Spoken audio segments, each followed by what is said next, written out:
Cellphone ஏன் குழந்தைங்கிட்ட கொடுக்கக்கூடாது அப்படின்றதுக்காக தான் இந்த வீடியோ நான் க்ரியேட் பண்ணியிருக்கேன். ஒரு சாதாரண செல்ஃபோனில் இருக்கிற பேட்ரி அது என்ன பண்ணும் அப்படின்னு நிறைய பேருக்கு தெரியறது கிடையாது. இந்த பழைய பேட்ரி வீட்டில் வச்சுருந்தீங்கனாலும் கொஞ்சம் கவனமாக இருங்க. ஒரு சாதாரண செல்ஃபோனுக்குள்ளே இருக்க பேட்ரி கிட்டத்தட்ட 3000 வாட்ஸு 4000 mAh அப்படின்னு சொல்லி தான் அந்த பேட்டரியோட மேனுஃபேக்சரிங்லேயே வருது. அந்த பேட்டரிக்குள்ளே இருக்க தகடுகள் ஒவ்வொன்றுமே பார்த்திங்கன்னா தனித்தனியாக இருக்கும். அந்த தகடுகள் ஒன்றோட ஒன்று உரசும் பொழுதோ இல்லை ஷார்ட்டேஜ் ஆகும் பொழுதோ அதிலிருந்து வர அந்த வெப்பம் வந்து பார்த்திங்கன்னா சமாளிக்கவே முடியாது. ஒரு வீட்டையே தீக்கிரை ஆகிக்கிறோம். இதில் குழந்தைங்க கையில் இருந்தால் என்ன ஆகும் அப்படின்றதுக்காக இந்த வீடியோவை நான் க்ரியேட் பண்ணியிருக்கேன். இது எதிர்பாராமல் இதை தனியாக வச்சு நான் செஞ்சுருக்கணும்.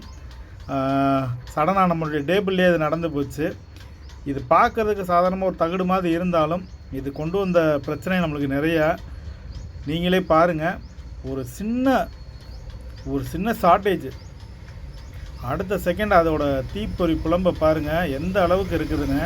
இது ஒரு குழந்தையோட கையிலையோ இல்லை உங்களுடைய கைகளில் இருக்கும்போதோ பாக்கெட்டில் இருக்கும்பொழுதோ இந்த மாதிரி ஆயிடுச்சுன்னா என்ன ஆகும் அப்படின்றத கொஞ்சம் யோசிச்சுக்கோங்க. குழந்தைங்கக்கிட்ட பேட்ரி இந்த மாதிரியான விளையாட்டு பொருட்கள் கொடுக்கும்பொழுது கொஞ்சம் கவனமாக இருங்க. இடையில ஒரு பேட்டரியை வாயில் கடித்து ஒரு பையனுடைய தாடையெல்லாம் தீப்பிடிச்சி எரிஞ்சதை பார்த்துருப்பீங்க. இதுவும் அதோடு சேர்ந்தது தான். ஒரு பேட்ரி அப்படின்னு பார்த்தீங்கன்னா கிட்டத்தட்ட 3000 mAh உள்ளே இருக்குன்ற பட்சத்தில் சார்ஜ் ஃபுல்லாக இருந்தது அப்படின்னா ஒரு வாகனத்தையே முழுமையாக எரிக்கிறதுக்கும் ஒரு வீட்டையே முழுமையாக எரிக்கிறதுக்கும் கூட அதனுடைய பவர் தேவைப்படும். இதில் பாருங்கள், நான் மேத்தகட கிழிச்சிட்டேன்.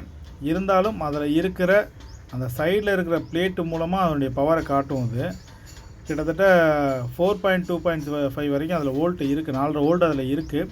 ஆனால் இத்தனையும் பேட்டரியை பிரிச்சிட்டோம். அவ்வளவும் பிச்சாலும் அதனுடைய பவர் உள்ளே தான் இருக்குது.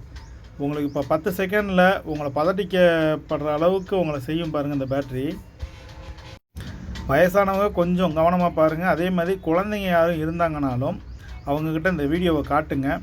வீட்டில் இருக்க பெரியவங்ககிட்டையும் காட்டுங்க. இந்த பல்ஸான பேட்டரியோட மொபைலை வச்சு யூஸ் பண்ணுறது, பேட்டரி ரொம்ப தடிமனாக இருக்கும் கவனிக்காமல் யூஸ் பண்ணுறது, இல்லை நைட்டு ஃபுல்லாக சார்ஜ் பண்ணுறவங்க, நைட்டு போட்டுவிட்டு காலையில் கழட்டிக்கலாம் அப்படின்னு சார்ஜ் பண்ணுறவங்க, இல்லை இடையில டைம் கிடைக்கும் போதெல்லாம் சார்ஜ் பண்ணுறவங்க, அவங்களுக்காக இந்த வீடியோ.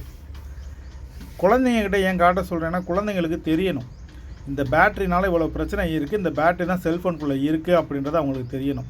10 செகண்டில் இருக்கிற எல்லாத்தையும் கடையை நாஸ்தி பண்ணிடுச்சு. காவாசி பொருள் அந்த இடத்துல இருந்தது ஃபுல்லுமே ஏகப்பட்ட பொருள் எரிஞ்சிருச்சு. அதனுடைய பவர் வந்து அந்த அளவுக்கு மோசமான ஒரு அவுட்புட் இது. ஸோ கொஞ்சம் கவனமாக இருங்க. இந்த மாதிரியான பொருட்கள் வீட்டில் இருந்ததுன்னா பழசை பத்திரப்படுத்துகிறேன்னு சொல்லி எடுத்து வைக்காதீங்க, தூக்கி வெளியில் போட்டுருங்க. இது எதிர்பாராமல் நம்ம செக் பண்ணும்போது பக்கத்தில் அந்த பொருள் எல்லாமே நாஸ்தி ஆயிடுச்சு. நீங்களும் மொபைல் யூஸ் பண்ணிங்கன்னா கொஞ்சம் கவனமாக யூஸ் பண்ணுங்கள். பிள்ளைகிட்ட மொபைல் கொடுத்தீங்கனாலும் ரொம்ப கவனமாக யூஸ் பண்ணுங்கள். இந்த வீடியோவை அடிக்கடி நினச்சிக்கோங்க. மொபைல் யூஸ் பண்ணும் பொழுது குழந்தைங்க கையில் இருக்கும் பொழுது இந்த மாதிரி ஆயிடுச்சுன்னா, இல்லை நம்ம பாக்கெட்டில் இருக்கும்போது இந்த மாதிரி ஆயிடுச்சுன்னா என்னாகும் அப்படின்றதுக்காகத்தான் திரும்ப இந்த வீடியோவை நம்ம கண்டினியூ பண்ணுறோம்.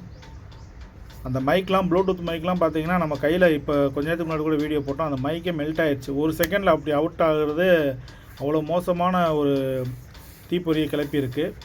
இதே இது ஒரு காருக்குள்ளேயோ ஒரு பஸ்ஸுக்குள்ளேயோ இல்லை ஒரு வீடுகளுக்குள்ளே இருக்க மெத்தையில் இருந்துச்சுன்னா என்ன ஆயிருக்குன்றதை யோசிச்சு பாருங்கள். இவ்வளவு மோசமான ஒரு விஷயத்தை தான் நம்ம தினமும் பாக்கெட்டில் சார்ஜ் போட்டு எடுத்துகிட்டு போகிறோம். கவனமாக இருங்க. இந்த மாதிரியான பொருட்கள் தீப்பிடிக்க ஆரம்பிச்சிருச்சுன்னா அந்த இடத்துல இல்லாமல் இருக்கிறது ரொம்ப நல்லது. ஏன்னா அதிலிருந்து வர வாயு வந்து மூச்சை வந்து உடனே நிப்பாட்டக்கூடியது.